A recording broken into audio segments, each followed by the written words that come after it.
definitivamente que esto está más asociado a la parte pediátrica.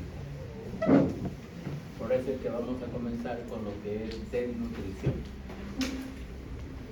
Característicamente, la desnutrición se va a clasificar en lo que es de tipo proteico-calórico.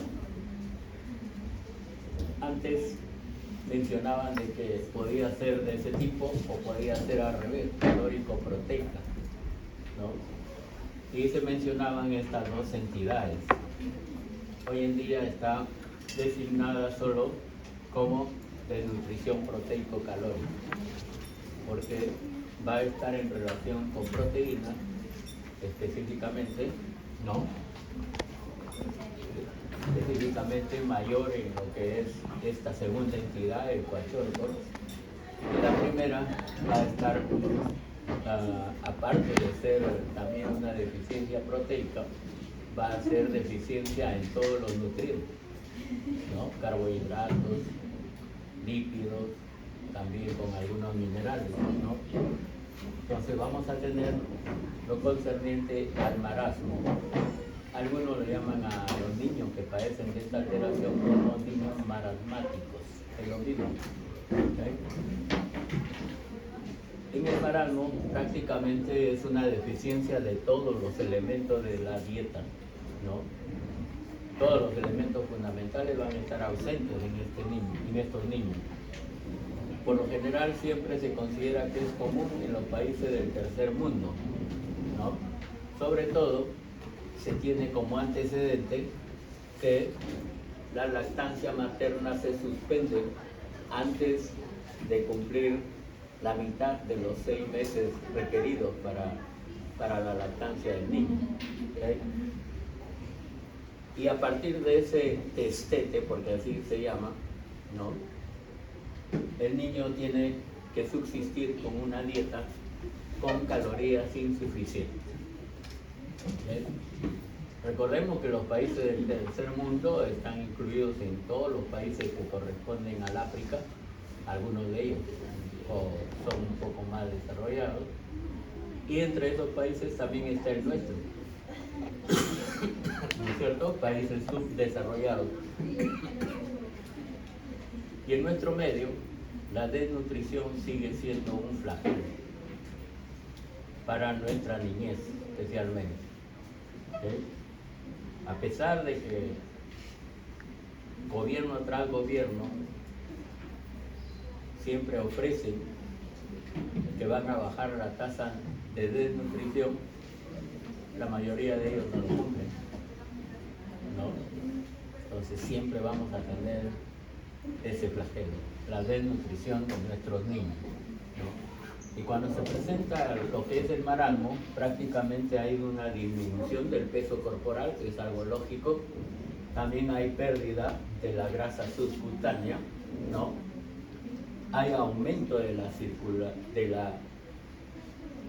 del diámetro abdominal o la circunferencia abdominal, hay atrofia muscular progresiva y además arrugas faciales, ¿no? El niño parece un viejito, o el bebé en estos casos parece un viejito, porque su piel está arrugada, ¿no? También sucede que hay interrupción del crecimiento. Estos niños difícilmente crecen durante los primeros años, ¿no? Y casi siempre se quedan, ¿no? En una talla baja, ¿no? ¿Okay?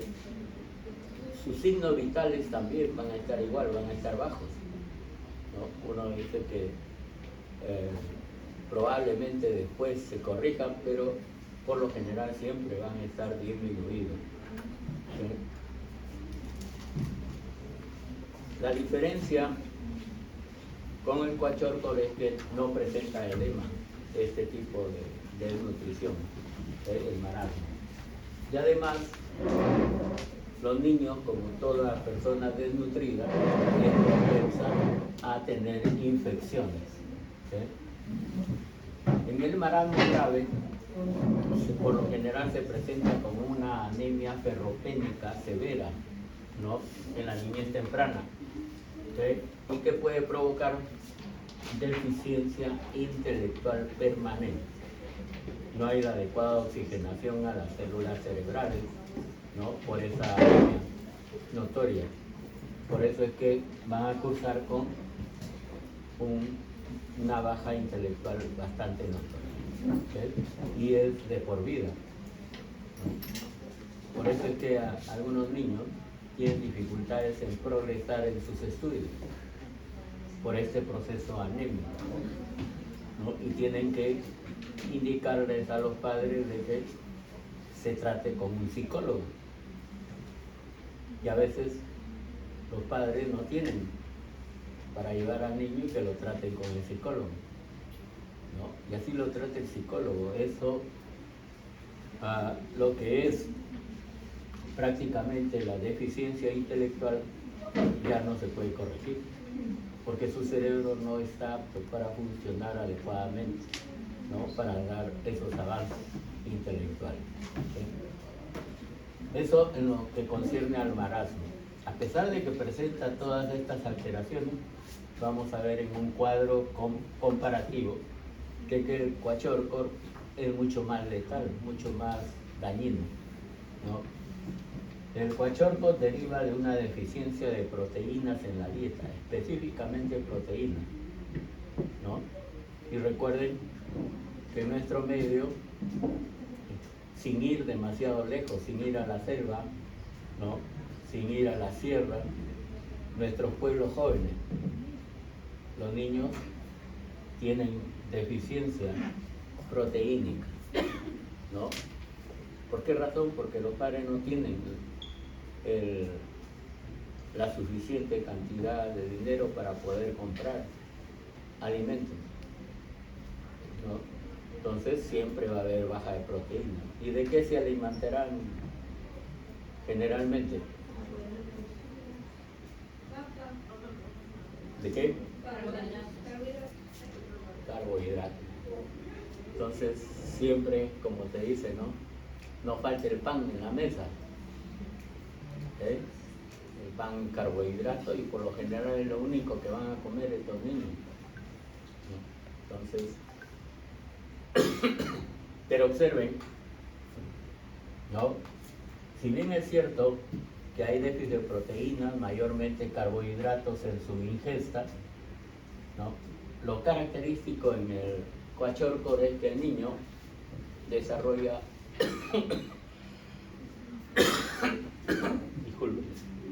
desarrolla hígado graso. ¿Por qué razón?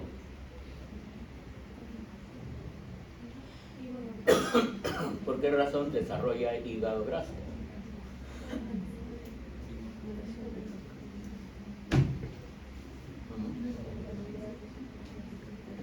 Si no se alimenta de grasas.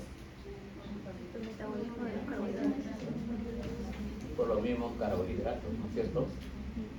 Los carbohidratos, ustedes habrán conocido en bioquímica especialmente, ¿no?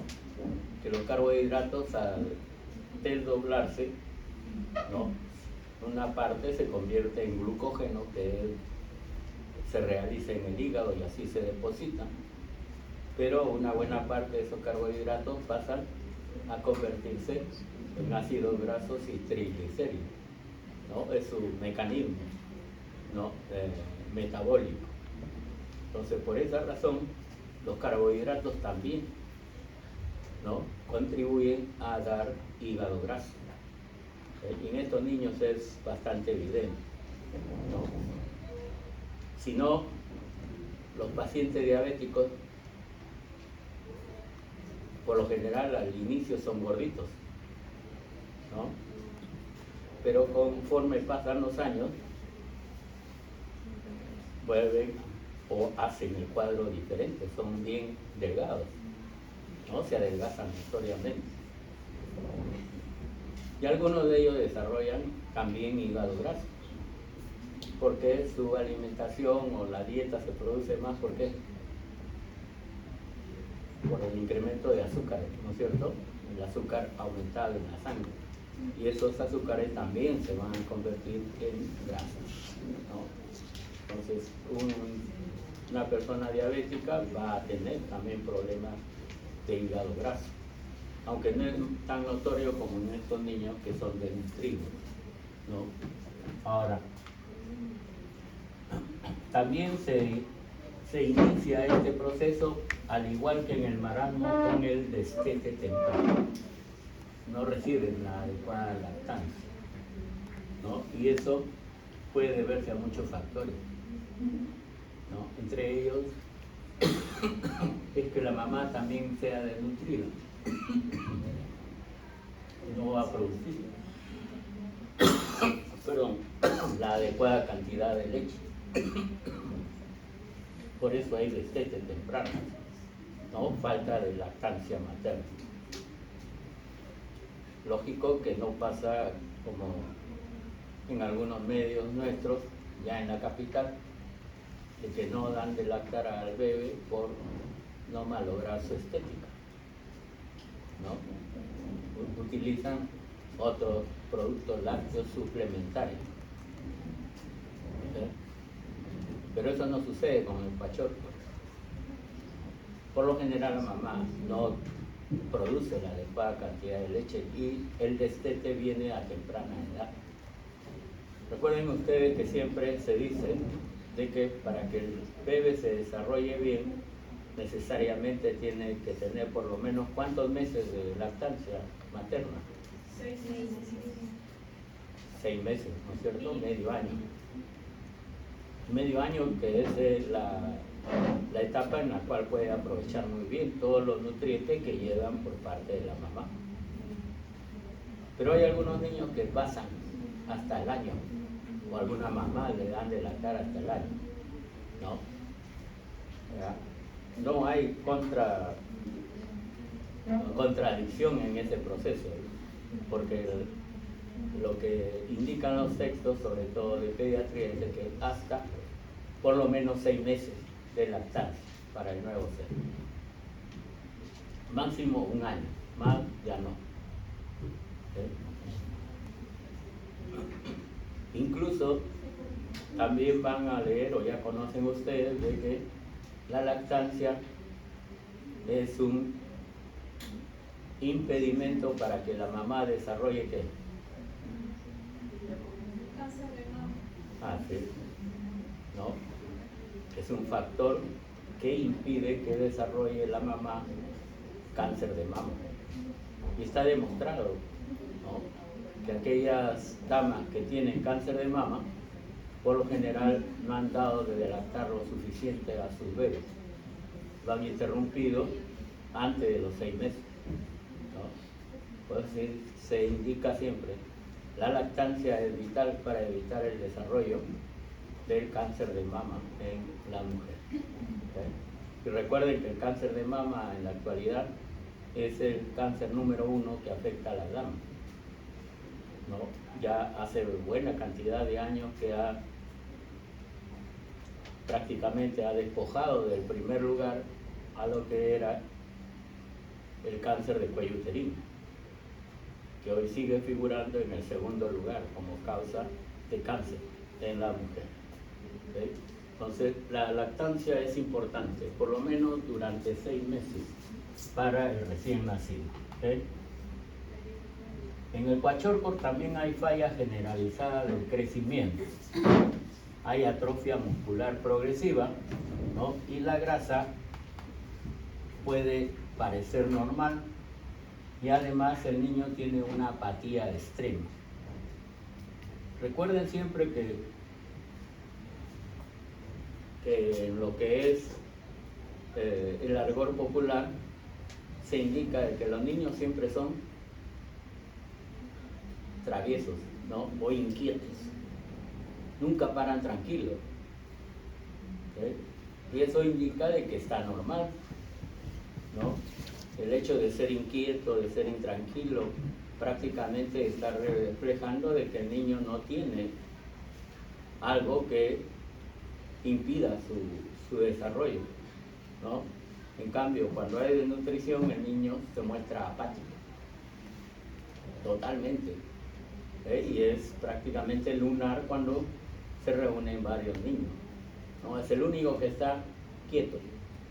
Los demás siempre entreteniéndose con algo, jugando o correteando, ¿no? En el ambiente donde se encuentran. ¿Ok? Pero son apáticos, hay apatía extrema. ¿Ok? Por lo general en el Coachorco hay edema intenso, hay una hepatomegalia con ascitis secundaria y también hay hipoalbuminemia. Como está exento de proteína, las albuminas están totalmente disminuidas en los análisis clínicos que le realicen. También puede presentar despigmentación cutánea, ¿no? Que puede llegar a una dermatosis con sequedad e hiperkeratosis de la piel, ¿no? También su cabello. El cabello adopta una característica que se conoce con el nombre del signo de la bandera, ¿no? Su cabello puede estar oscuro en una parte, pero en forma intercalada en el cabello presenta zonas rojizas, ¿no?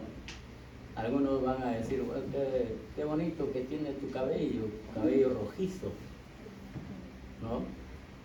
Y le dicen, eres gringo, o de repente es gringo, pero no, es porque está desnutrido. ¿Okay? Entonces, clásico signo de la bandera en este tipo de desnutrición. Su abdomen es distendido, tiene flacidez de los músculos abdominales. Además, a nivel intestinal hay atrofia de las vellosidades intestinales. Y por esa atrofia de las vellosidades intestinales es que su organismo se ha acostumbrado a no comer. No hay cómo se realice el proceso metabólico a nivel intestinal y se atrofian las vellosidades. ¿Sí? Y eso se vuelve crónico. También puede cursar con diarreas frecuentes y de hecho presenta anemia. Acá tienen el cuadro comparativo de ambos, ¿no? Lo que es el tipo marasmo y el tipo Coachorco. Es malnutrición proteico-calórica, la sigla MPC. ¿Okay? En el marasmo clínicamente se describe como una enfermedad crónica. En cambio, el Coachorco es una enfermedad catabólica aguda. ¿Okay? ¿Catabólica por qué? ¿Qué es catabólica?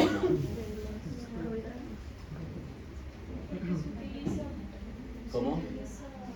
Se sintetiza para producir energía. Prácticamente los nutrientes no se aprovechan, ¿no? Ingresan a una etapa en la cual se van a eliminar. ¿Okay? Pero por lo general es por deficiencia de los nutrientes. El tiempo de evolución en el marasmo es de meses, en cambio en el Coachorco dura semanas. ¿Okay? Más rápido en cuanto a su progreso. ¿Okay? ¿Qué características hay en el marasmo? Pérdida de peso, de masa muscular, la grasa subcutánea está ausente. ¿Okay? En cambio en el Coachorco hay edema, va a aparecer un niño que está gordito, pero no está gordito, está edematoso, ¿no? Los músculos y las grasas pueden parecer normales, ¿okay? Y el pelo fácilmente desprendible o arrancable, ¿no? Con el clásico signo de la bandera siempre en el cabello, ¿no? En análisis de laboratorio, en el marasmo, las proteínas séricas están normales o hay una disminución leve, ¿no? Entonces ustedes le piden a un niño que tiene este tipo de desnutrición, presenta proteínas normales, y ustedes le van a decir, ah, está bien, pero tiene las otras características de la desnutrición, solo que su organismo no pierde la cantidad de proteínas, quedan todavía dentro de los límites normales. ¿Okay? ¿Y cuánto es la cantidad de proteínas que debemos de tener? Normal.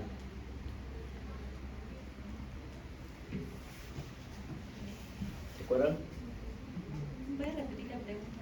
¿Cómo? ¿Puede repetir la pregunta? ¿Cuánto es la cantidad de proteína normal que debe tener una persona? ¿Qué proteína? ¿Cuánto? ¿Qué proteínas? Proteínas en total. Porque las proteínas después se van a desdoblar en albúmina. También se puede dosar, pero la cantidad de proteínas.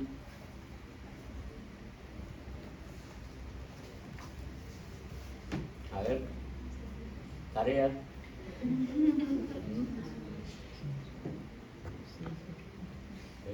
Si no, no podemos decir que un determinado niño o una persona tiene proteínas bajas, que es lo general en muchos pacientes, ¿no? Confirmen si la cantidad de proteínas es de 7 miligramos por decilitro. ¿Eh? Si no es así, la próxima clase me indican cuánto es la cantidad. Entonces, si es menos de esa cantidad en un paciente, se dice que hay hipoproteinemia. Raro es que tenga hiperproteinemia. ¿Cuándo puede tener hiperproteinemia? Alteraciones renales. ¿Cuándo? En alteraciones renales. No, hepáticas. Por lo general, no. La única forma que puede tener proteínas altas es que su sangre esté hemoconcentrada en el laboratorio. Entonces ahí sí salen alterados, ¿no? Pero por lo general en nuestro medio las proteínas no llegan en algunas personas a 7, ¿no? Siempre está en menos cantidad. Y no hay hiperproteinemia. ¿Eh? ¿De acuerdo?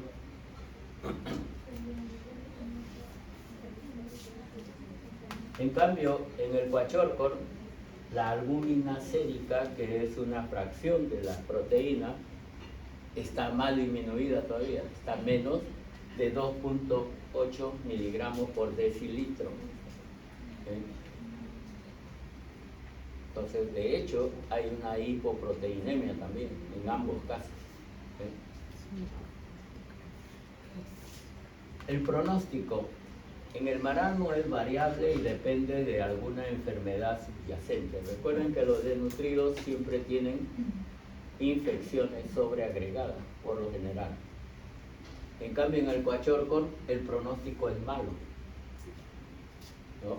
Vamos a ver por qué en el gráfico que tenemos a continuación. ¿Okay?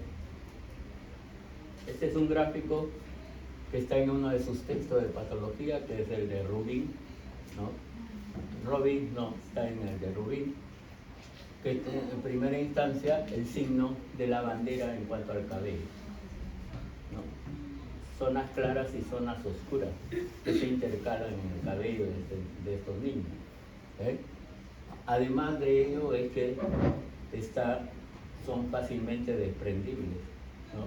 Ustedes le jalan del cabello y se pueden quedar con un mechón de cabello en su mano, ¿no? Y es porque es así, totalmente débiles los folículos pilosos. ¿Okay? Además, hay interrupción del crecimiento en ambos casos, ¿no? Los niños detienen su crecimiento. ¿Y cómo podemos verificar de que el niño ha disminuido su crecimiento? Cuando le hacen el CRED y al hacerle el CRED, ¿Qué es el CRED? control de crecimiento y desarrollo. ¿Ah? Control de crecimiento y desarrollo en el No, niño. definitivamente es crecimiento, pero ¿cómo confirman de que ese niño ya no va a crecer?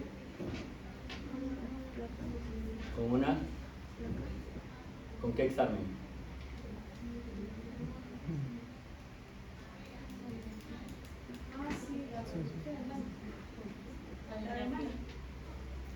Para ver el crecimiento óseo en mano y fémur.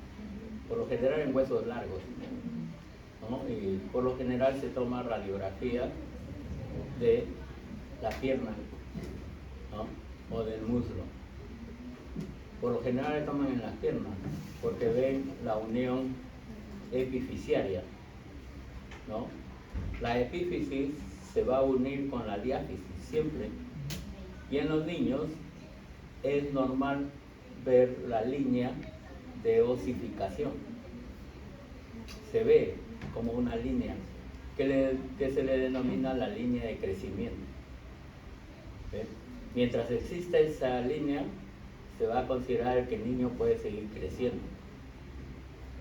Pero si es un niño que tiene, por ejemplo, 7 años y se ve que ya no aumenta su estatura, se le toma la radiografía, se ve huesos largos, y si no hay esa línea epifisiaria, por más que le den hormonas para el crecimiento, no va a crecer.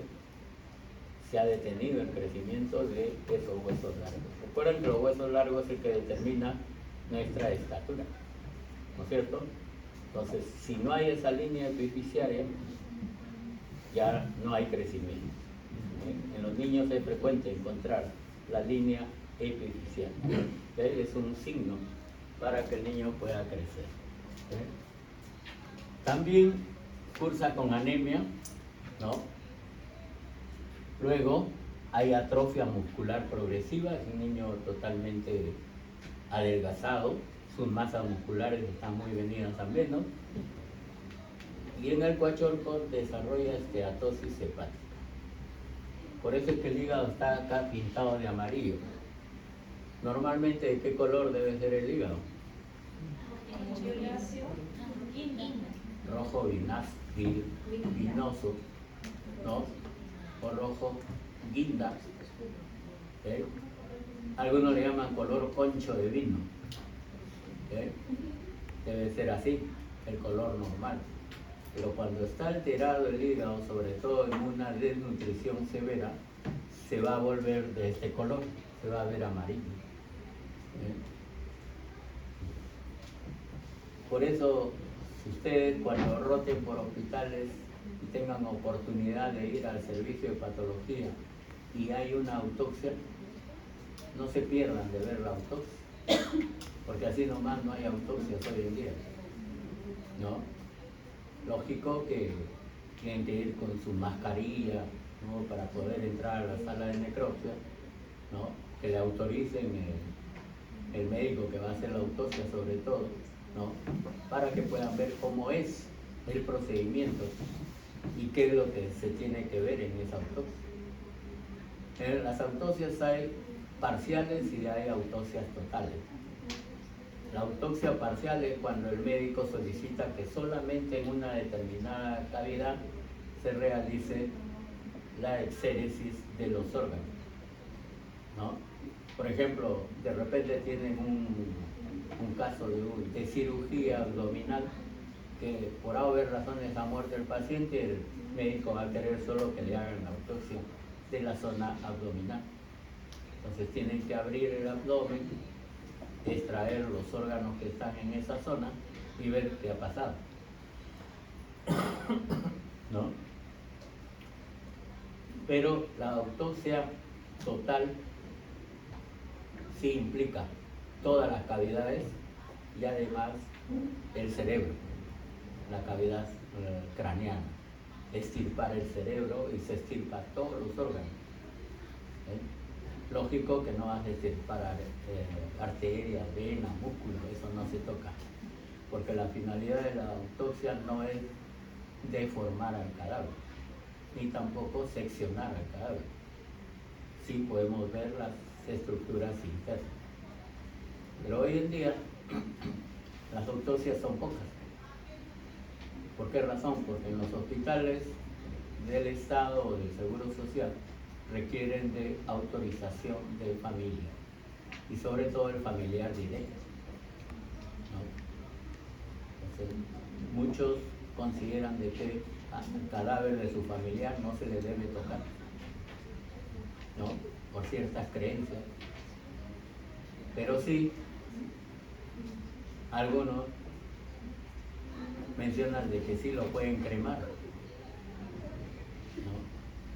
Lo que no saben es que para cremar a un cadáver previamente hay que hacerle la autopsia, y se hace la autopsia en los cadáveres que se van a cremar, ¿no? ¿Por qué razón?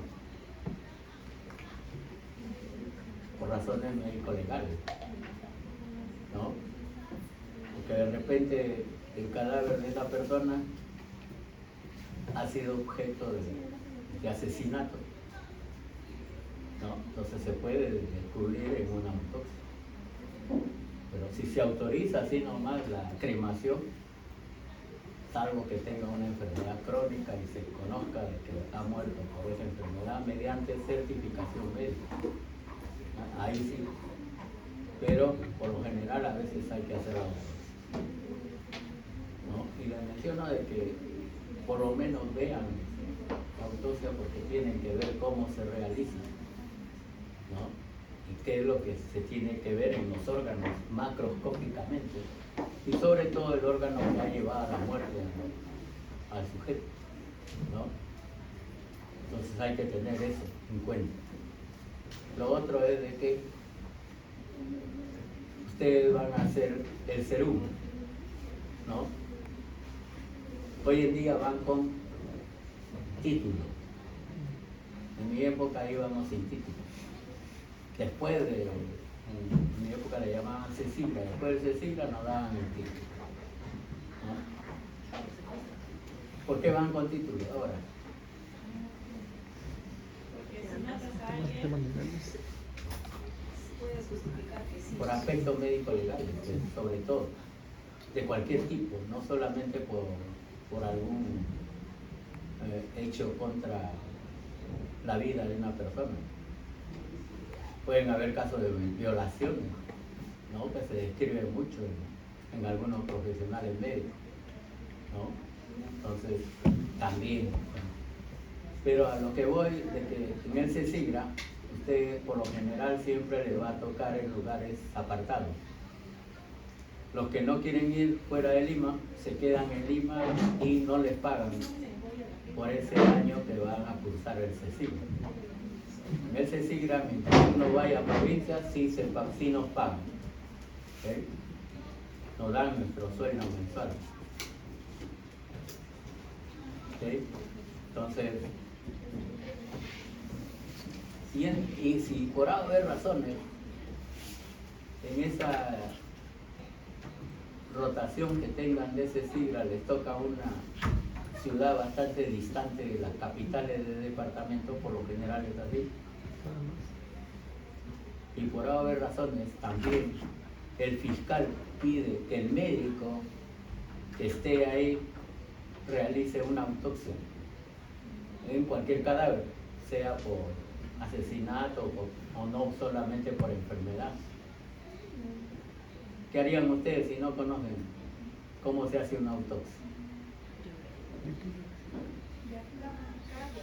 ¿Ah? Está bien, pero en esos casos no puede decir no he hecho, no conozco. Y la fiscalía los puede acusar a ustedes de obstrucción a la justicia. Y tiene sus penas, ¿no? Una de ellas es o bien lo mandan a prisión o bien le suspenden la licencia del tercero, la profesión. Por eso siempre es bueno, si ustedes ven que hay una autopsia en el hospital donde roten, observen.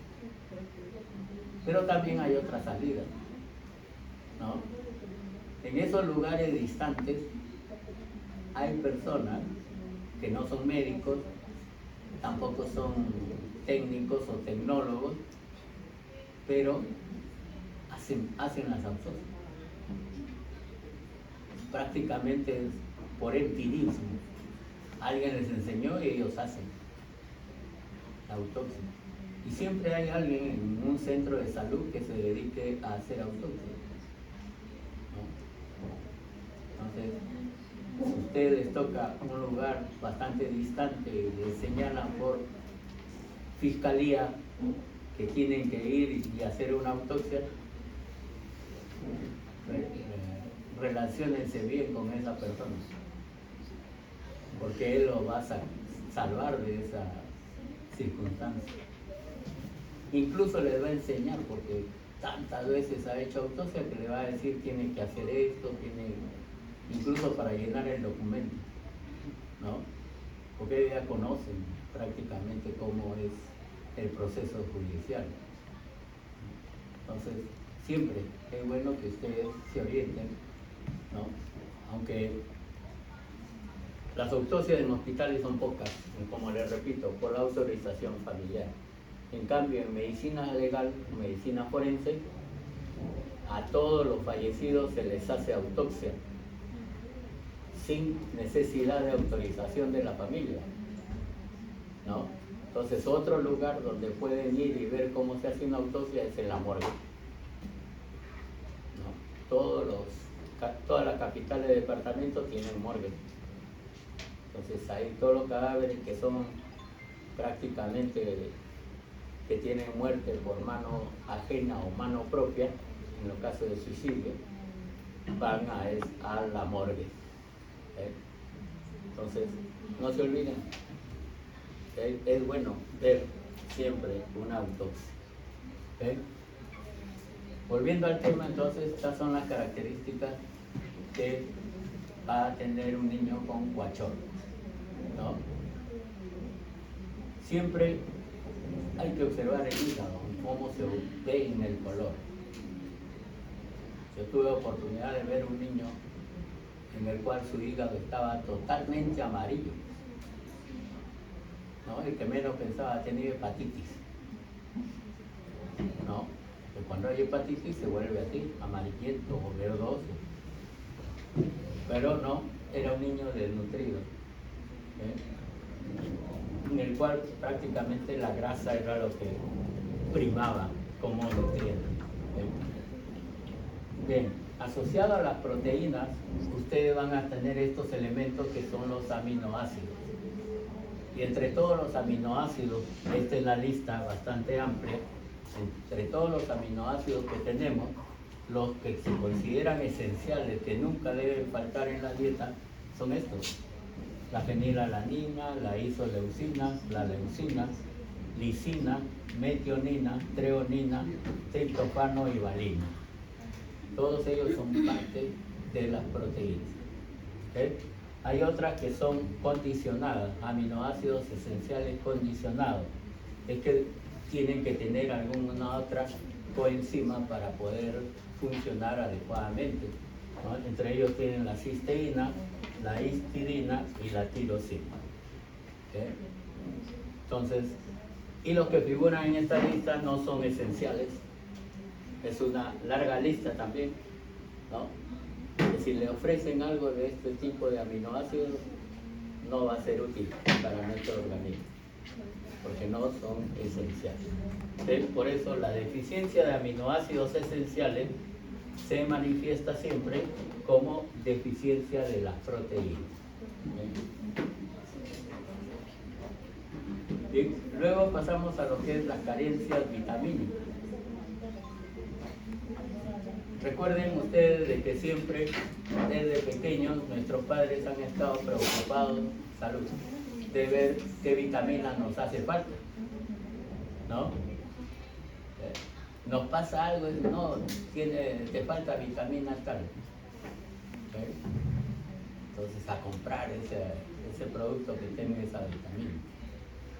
Hoy en día compran, creo, para los que tienen baja hemoglobina, los chocolates, ¿no? Los clásicos chocolates que vienen con hierro para poder hacer la campaña correspondiente contra la anemia, ¿no? Entonces, ahí nos contradecimos. Muchas veces nos contradecimos, pero a los niños no hay que darle demasiado dulce, pero sí les podemos dar chocolate, ¿no? Chocolate con buena cantidad de hierro.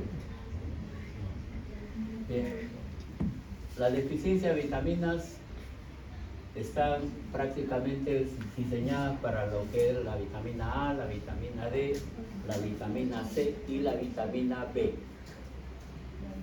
La vitamina B, como son varias, ¿no?, se reúnen todas y forman el clásico complejo B, cuya deficiencia también se señalan, ¿no?, cuando falta ese tipo de vitamina. En el caso de falta de vitamina A, definitivamente vamos a tener defectos de la visión, ¿no?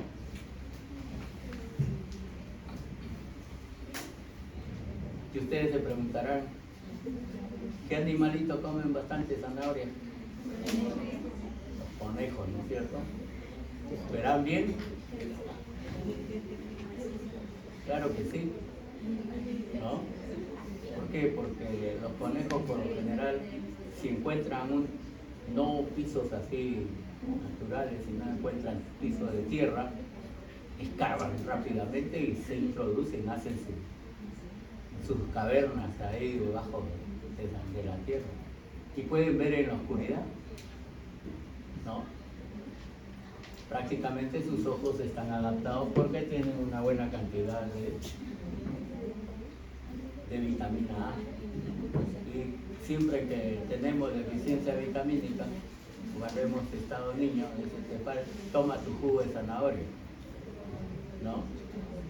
O si no, te daban la zanahoria, masca un momento esto, ¿no? Para que estés tranquilo todavía, ¿no? Entonces, puede haber efecto de la visión, ¿ok? Xeroftalmia, ¿ya se acuerdan qué es? Ausencia de producción de lágrimas. Ojo seco, ¿no es cierto? Salud. La xeroftalmia prácticamente puede producirse por déficit de la vitamina A, no solamente en el caso que han visto, ¿no? Que es por síndrome de Sjögren, ¿no es cierto? Si ustedes tienen no solamente xeroftalmia o xeroftalmia, pero tienen sequedad de la mucosa oral, entonces ahí sí hay que pensar en Sjögren. Y si además les duelen las articulaciones, con mayor razón. Tienen los 3 signos característicos del síndrome de Sjögren. ¿Bien? Las manchas de Bitok, ¿qué vienen a hacer? Por lo general, cuando hay ausencia de vitamina A, puede haber algunas máculas. Máculas se llaman las manchas, que pueden aparecer en la piel o pueden aparecer también en el globo ocular, ¿no? En este caso se le llaman manchas de Bitok. ¿Okay? Puede haber metaplasia del epitelio de revestimiento. ¿Se acuerdan lo que es metaplasia, no es cierto?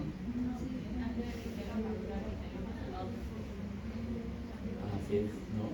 Entonces, por lo general de las mucosas, ¿no? Metaplasia del epitelio de las mucosas. Puede ser epitelio plano o puede ser epitelio cilíndrico. ¿Okay? Por déficit de vitamina A. Y también está asociado a déficit inmunitario, la falta de vitamina A. ¿Okay? Entonces, la importancia de la vitamina A radica en todas estas deficiencias que se han estudiado y que caracterizan a esta vitamina. Luego tienen la vitamina D. La vitamina D que es importante porque ¿cómo se absorbe en nuestro organismo? ¿Cómo? Para poder absorber bien la vitamina D se requiere de los rayos ultravioletas, ¿no es cierto? Para poder aprovechar bien la vitamina D. Por eso es que así no haya sol, debemos de estar expuestos al medio ambiente, ¿no? Aunque haga frío, pero de todas maneras se necesita algo de radiaciones ultravioletas para poder metabolizar la vitamina D. Sin ese requisito la vitamina D no se metaboliza, no se acumula en el organismo. Por eso es que cuando hay falta de vitamina D, nosotros vamos a tener raquitismo. ¿Qué es el raquitismo? Siempre han escuchado, es un niño raquítico. Disminución de tejido,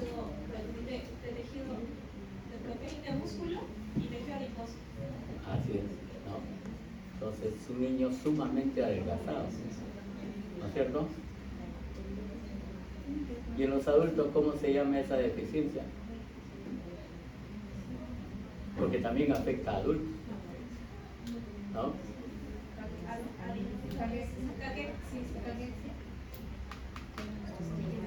Osteomalacia. raquitismo en los niños, osteomalacia en los adultos. ¿Okay? Ambos es lo mismo, pero por déficit de vitamina D. ¿Okay? Y el déficit de esta vitamina D, en cualquiera de los dos cuadros, va a haber matriz ósea no mineralizada, los huesos están prácticamente no muy duros, ¿no? También hay craniotabes. ¿Qué es craniotabes?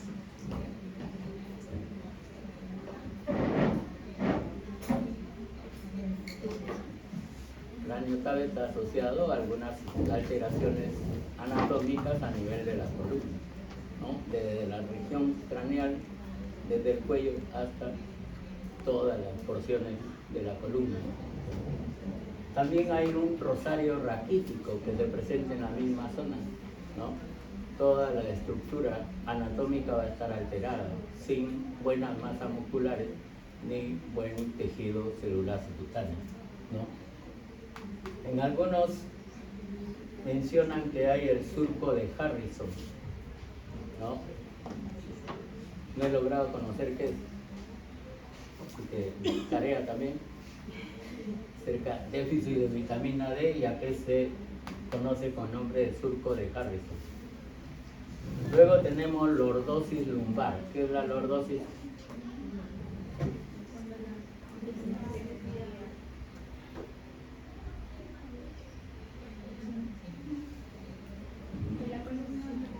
Claro, está asociada a la columna, pero ¿qué pasa con la columna?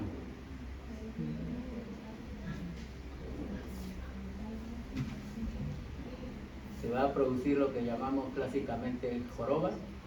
No, porque cuando hay joroba se llama cifosis, ¿no es cierto? La lordosis es la mayor curvatura o hundimiento de la columna, ¿okay? Generalmente está a nivel de la zona lumbar, ¿okay? Y también hay piernas arqueadas, ¿no? Algunas personas se caracterizan porque sus piernas son de esa forma, ¿no? Son arqueadas, ¿okay?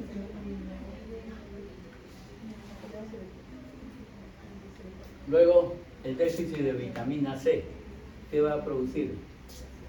Eso es característico, produce escorbuto, ¿no? ¿Okay? Pero el escorbuto, por lo general, se presenta siempre, nos han dicho, en aquellas personas que están perdidas en el océano, ¿no? El escorbuto. ¿Okay? ¿Por qué razón? Hay hemorragias, ¿no? También el hueso no está bien mineralizado, hay infecciones en la cavidad oral, erupciones cutáneas, problemas en la regeneración y curación de las heridas. En todo ello interviene la vitamina C, ¿no? Clásicamente se menciona que hay escorbuto, ¿no? Pero en nuestro medio no se observa esa alteración. ¿Por qué? ¿En qué alimentos hay vitamina C? Naranjas, todos los que son parecidos a la naranja también, limón de preferencia, ¿no?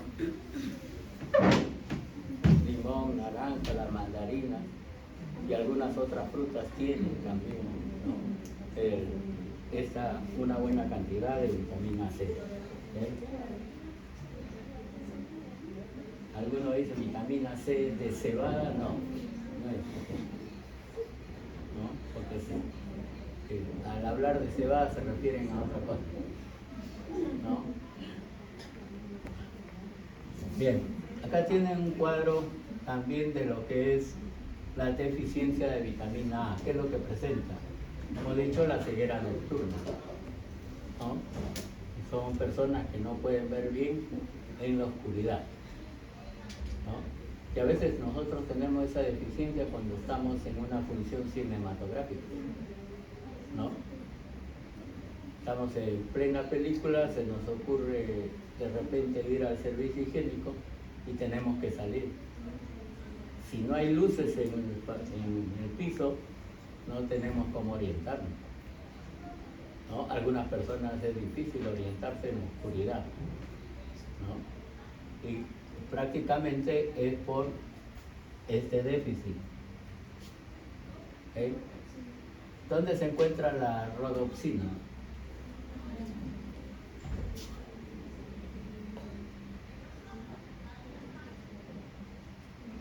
No hace mucho han llevado ustedes Morfo 4, neuro. ¿Dónde se encuentra la rodopsina? En el ojo sí. ¿En qué parte? ¿En qué capa? Muy bien, en la retina.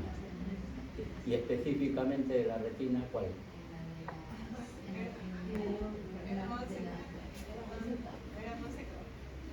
Está en la capa de conos y bastones. En los dos hay, pero especialmente en los bastones, ¿no? Los invidentes, ¿con qué se orientan para caminar? ¿Qué utilizan? Bastones, ¿no es cierto? Entonces, cuando necesitamos orientarnos o caminar por un lugar que esté oscuro, tenemos necesidad de utilizar nuestros bastones, los bastones que están en el ojo. ¿Okay? Entonces, para eso es importante los bastones, para poder deambular en la oscuridad. ¿De acuerdo? No se olviden, ¿no? Los bastones orientados para la visión nocturna o en la oscuridad. ¿Okay? También puede haber este proceso que lo hemos estudiado en patología, que es metaplasia escamosa.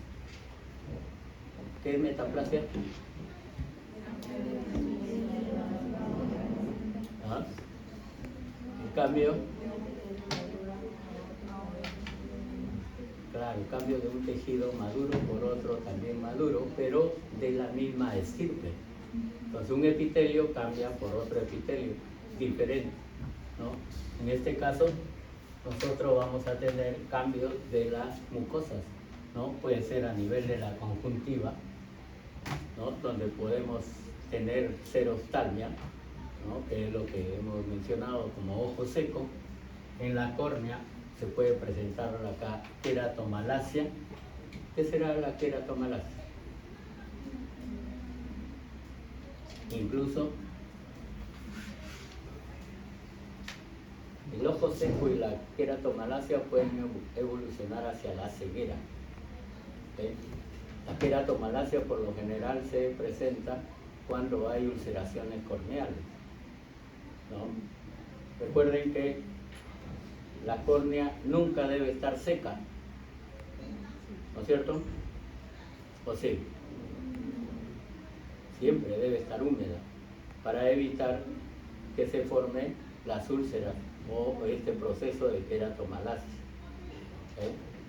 Por eso siempre se dice, es bueno llorar algunas veces, ¿no? Para poder liberar las glándulas lagrimales y poder remojar nuestras córneas, ¿no es cierto? A nivel de los bronquios puede desarrollarse también bronconeumonía, ¿okay? Puede haber obstrucciones o alteraciones en los conductos pancreáticos por el déficit de vitamina A. En las vías urinarias, si no hay vitamina A, vamos a tener mucha frecuencia de presentación de cálculo renal, ¿no? Ustedes van a encontrar muchas veces de que hay personas que sufren bastante de los cálculos renales, ¿no es cierto? O litiasis, ¿okay? Incluso da un dolor bastante intenso que es similar a un abdomen agudo quirúrgico. Cuando los pacientes que tienen litiasis renal con ese dolor abdominal acuden a emergencia, ¿no? Le hacen el examen, todo para descartar cualquier dolencia que nos dé abdomen agudo y se descarta. ¿Por qué? Porque la lesión está por las piedras ¿no? Los cálculos renales, que si son pequeños van a ir descendiendo progresivamente a través de toda la vía urinaria, ¿no? Los cálculos se forman a nivel de los cálices renales y de ahí van a ir descendiendo progresivamente. Y conforme va descendiendo, ¿no? Los cálices tienen un buen diámetro, ¿no es cierto? Los cálices mayores, los menores también, pero conforme pasa al uréter, el uréter ya tiene menos diámetro, entonces se siente más el dolor o la obstrucción por ese cálculo, ¿no? Conforme va bajando, el dolor más intenso, ¿no? Y a veces no logran eliminar el cálculo. Se puede quedar en alguna parte del uréter, entonces necesitan, ¿con qué lo destruyen? ¿Ah? ¿Con qué se destruye un cálculo?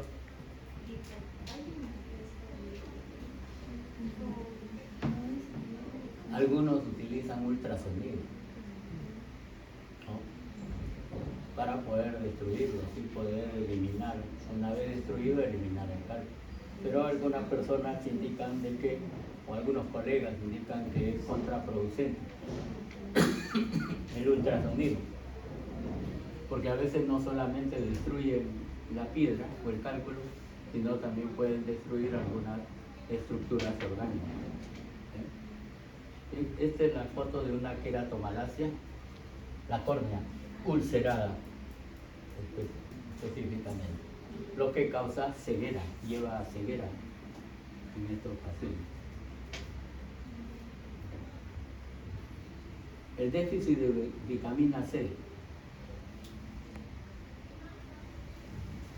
puede provocar lo que es diátesis hemorrágica, es decir, hemorragia en cualquier parte de nuestro organismo, especialmente puede ser subperióstica, ¿no? Por debajo del periósteo, a nivel de los huesos, puede ser cutánea, ¿no? La presencia de hemorragia a nivel de la piel, muchas veces que se convierte en hematoma, puede estar producida por este déficit de vitamina C. Puede haber hemorragias por debajo de las uñas, hemorragia subungual, ¿no? Y también puede haber hemorragias en la zona articular, ¿sí? Pero este otro proceso también está asociado a déficit de vitamina C, trastorno de la síntesis del colágeno. Y eso por lo general se ve cuando hay pérdida de la pieza dental asociado a gingivitis, ¿sí? Entonces, si no hay vitamina C, prácticamente la sustancia colágena va a evitar de que haya una buena reparación de esa zona, ¿no? También va a haber incapacidad para limitar las infecciones, ya sea en la celulitis que se presenta en la piel o en las neumonías, ¿sí? También hay defecto de la cicatrización, ¿no?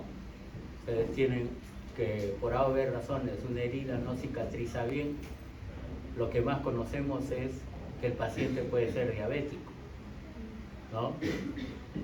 Eso es una buena posibilidad, pero también puede estar asociado al déficit de vitamina C, ¿sí? Y además puede haber la interrupción del desarrollo del esqueleto, sobre todo en los niños, ¿sí? Se asocia entonces a lo que es el raquitismo, ¿no?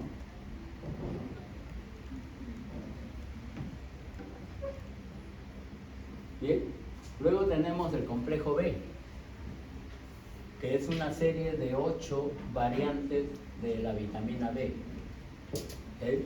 Cada una de ellas con su nombre propio, ¿no? Tiamina, riboflavina, niacina o ácido nicotínico, ácido pantoténico, la piridioxina, la biotina, ácido fólico y cianocobalamina. Cada uno de ellos tiene características en cuanto al déficit. Estas son las variantes clínicas que puede haber en lo que es el complejo B, ¿no? Pero en algunos casos sobre todo cuando hay neuropatías, ¿no? A veces encuentran como componente de un determinado medicamento, ¿no? Algunas de estas vitaminas B, sobre todo en aquellas que están asociadas a lo que es las neuropatías, ¿no? ¿Ok? Por ejemplo,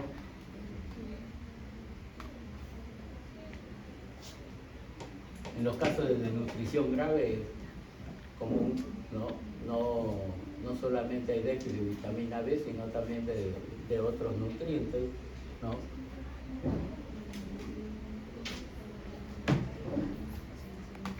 La biotina se puede utilizar en los casos de como anticonvulsivantes, ¿no? En los casos que hay convulsiones, ¿ok? Entonces, muchos, no sé si en fármaco les han mencionado el uso del complejo B o de la vitamina B. ¿Les han mencionado o no? ¿Cómo es? ¿Qué es lo más aceptable? Dar a cada uno diferente tipo de vitamina B por cada dolencia que tenga, ¿no? O por lo general dar el complejo B, que así se expende comercialmente, ¿no es cierto? Entonces, muchos colegas indican, si das vitamina D, mejor le das en forma de complejo B, que tenga toda la variante, y así suples cualquiera de las deficiencias que existan para cada una de ellas, ¿no? Entonces, es mejor. Ya nuestro organismo se encarga de metabolizarlo para lo que es más necesario. Pero como les digo, algunos medicamentos vienen, por ejemplo, para el uso de dolores neuríticos, ¿no? Utilizan determinados medicamentos, ¿no? ¿Okay? Por ejemplo, la biotina, el B7, algunos utilizan también asociado a esos medicamentos que lo señalan así como antineurítico. El vitamina B6 o B12 muchas veces, ¿no? Pero siempre hay que utilizar mejor lo que es el complejo. ¿Sí? Por ejemplo, tienen ustedes acá alteraciones determinadas por algún tipo de la vitamina B, en este caso de la tiamina. Las alteraciones se conocen con el nombre de beriberi, ¿no? ¿Eh? Entonces, ¿qué puede haber en el caso de deficiencia de tiamina? Esta encefalopatía, la encefalopatía de Wernicke, ¿no? ¿Por qué razón encefalopatía? Va a dar trastornos a nivel cerebral que pueden estar orientados muchas veces hacia cuadros psiquiátricos, ¿no? Entonces puede haber encefalopatía de Wernicke. También puede haber dilatación cardíaca con una insuficiencia de gasto alto, ¿okay? También puede haber pérdida de peso, ¿okay? Desarrollo de neuropatía periférica, ¿no? ¿Por qué razón neuropatía periférica? Porque hay dolores neuríticos o asociados a algunas dolencias musculares en las partes más distales de nuestro organismo, ¿no? Los calambres, por ejemplo, ¿no? Los calambres que se presentan por lo general a nivel de los miembros inferiores pueden estar asociados con este déficit de vitamina, ¿no? O de tiamina, que es el beriberi, ¿no? Progresivamente puede haber atrofia del músculo y también desarrollo de edema, ¿okay? Entonces, si asociamos todo esto, vamos a tener deficiencia de determinada vitamina B, ¿okay? Luego, la niacina sí se considera que es muy importante porque en la deficiencia de este tipo de vitamina B, niacina, sucede lo que se conoce con el nombre de pelagra. es una alteración dermatológica bastante severa, sobre todo en ancianos, ¿no? Pero aparte de ello, vamos a tener nosotros que hay demencia asociada a la pérdida de neuronas. Ahí es más riesgoso, ¿no? Pérdida de neuronas con mayor seguridad vamos a tener cuadros de demencia. Y va a depender mucho del área donde se produzca esos cuadros de demencia. También hay glositis, que es la inflamación de la lengua, ¿no es cierto? Y a nivel de la médula espinal vamos a tener degeneración, sobre todo de las columnas posteriores, ¿no? Y algunos núcleos posteriores. ¿Se acuerdan de alguno de los núcleos posteriores? ¿No? Sobre todo los núcleos de Gol y Burdash, ¿no? ¿Eh? Se encuentran a este nivel, ¿no es cierto? Y también de las columnas laterales. ¿Eh? ¿No? Hay más de 3, creo, de estos núcleos, ¿no es cierto? Gol y Burdash, ¿qué otro? El núcleo lenticular. ¿Se acuerdan o no? Sí, el de Gracie. El de Gracie. El de Gracie. también de Gracilis, ¿no es cierto?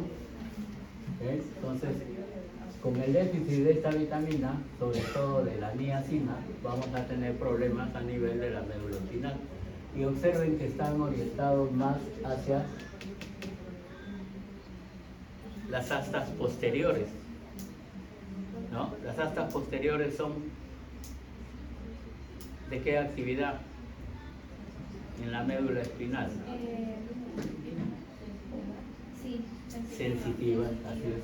Están prácticamente a nivel de la acción sensitiva, porque las astas anteriores son las astas motoras, ¿no? No hay esa alteración. También con este déficit de niacina también puede presentarse cuadro diarreico y por lo general en toda la deficiencia de vitamina B va a haber dermatitis con mucha frecuencia, inflamación a nivel de la piel. Y esta es una foto bastante notoria de un caso de pelagra, ¿no? Las alteraciones se ven más en las zonas expuestas al sol. Sobre todo se refleja más en personas ancianas, ¿sí? La riboflavina también es parte del complejo B, ¿no? Y la deficiencia pueden abarcar desde la aparición de vascularización corneal. En algunas personas se presenta, ¿no es cierto? Ustedes le ven el globo ocular y se presenta con bastante facilidad la visualización de sus vasos a nivel de la córnea, ¿no? Entonces puede estar dado por ese déficit de riboflavina. También ocasiona dermatitis, también da glositis, ¿no? Va a presentar queilosis. ¿Qué es la queilosis? ¿Ustedes han escuchado el nombre de boqueras? ¿Ah? Boqueras. Claro, eso es la alteración que se presenta en las comisuras labiales, ¿no? A veces se forman como una lesión dermatítica, ¿no? A ese nivel, pero que causa un dolor bastante terrible en quienes tienen ese problema de queilitis, así se le llama, queilitis, ¿eh? O algunos le llaman queilosis, que pues es algo similar. Y en este caso de déficit de riboflavina, ¿no? Vamos a tener hipoplasia de la médula ósea, ¿no es cierto?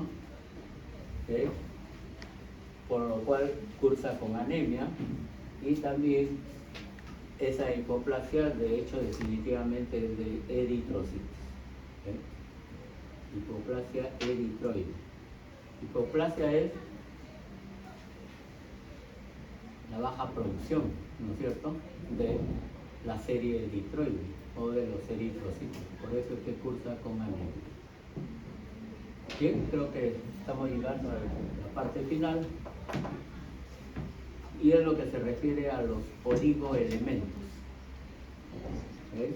Aparte de las vitaminas, nuestro organismo también va a necesitar, ¿no?, muchas veces de la participación de estos oligoelementos esenciales, ¿no?, que van a ser componentes de enzimas y cofactores de nuestra nutrición.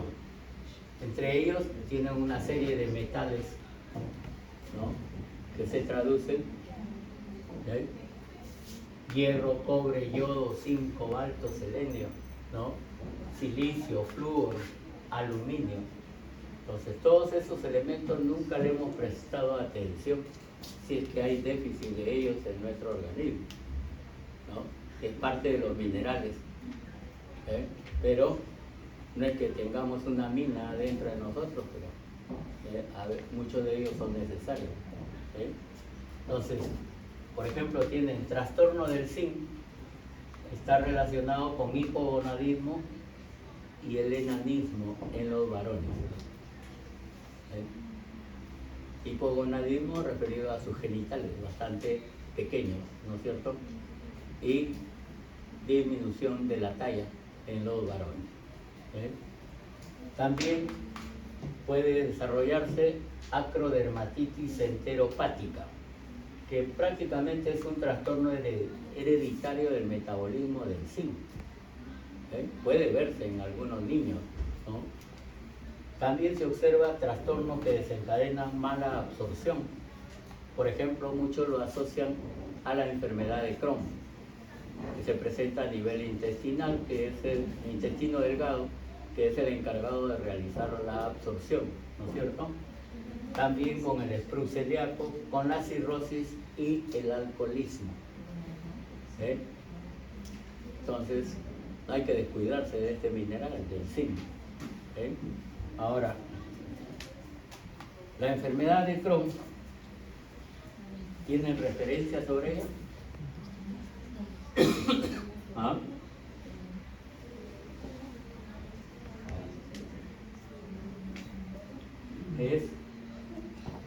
¿Qué es la enfermedad de Crohn?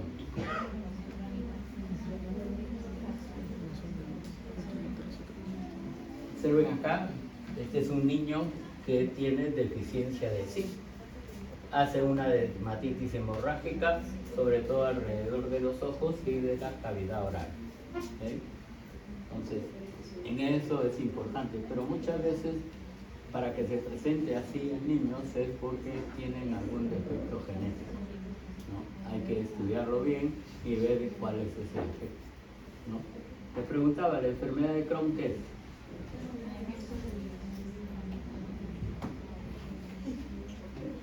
La enfermedad de Crohn es una enfermedad muy parecida a la tuberculosis, pero que se presenta en el intestino delgado. Y por eso se desarrolla con alteraciones en la absorción intestinal. Presenta granuloma, pero muchas veces esos granulomas no tienen necrosis caseosa, es una forma de diferenciarlo. Lo otro para diferenciar es, si ustedes observan granulomas en el intestino delgado, hay que hacer la coloración de BK. Si la coloración de BK sale negativo, hay que pensar en la enfermedad de Crohn. O también hay que pensar en la sarcoidosis, que es otra enfermedad granulomatosa que no tiene un agente causal, ¿no? Y si se revela con BK positivo, es tuberculosis, sin duda.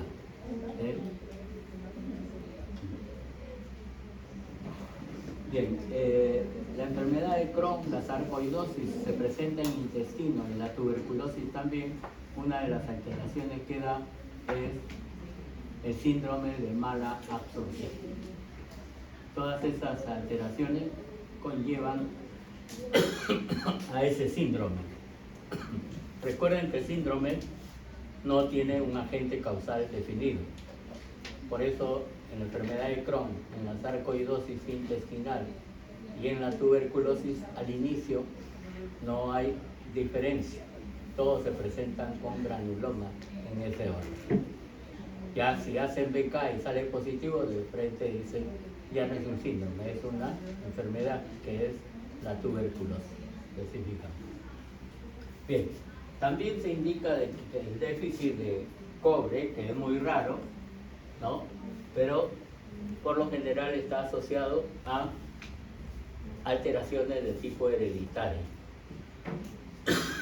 Puede haber también síndrome de mala absorción y en los casos de nutrición parenteral. Cursa con anemia microcítica o con anemia megaloblástica. Entonces puede también enmascarar otros cuadros, ¿no es cierto? Presenta anemia esta persona o el niño, pero va a estar asociado más a un déficit de cobre. Otro elemento es el manganeso, que se ha demostrado que hay defecto de crecimiento en quienes tienen este déficit, hay anomalías esqueléticas, hay una disfunción reproductora, puede haber ataxia. ¿Qué es ataxia?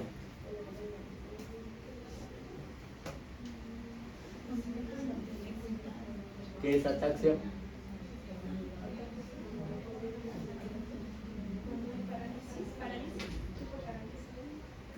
La ataxia es... ¿Por qué llamamos taxi a algunos vehículos? Porque nos va a llevar a un determinado sitio, ¿no es cierto?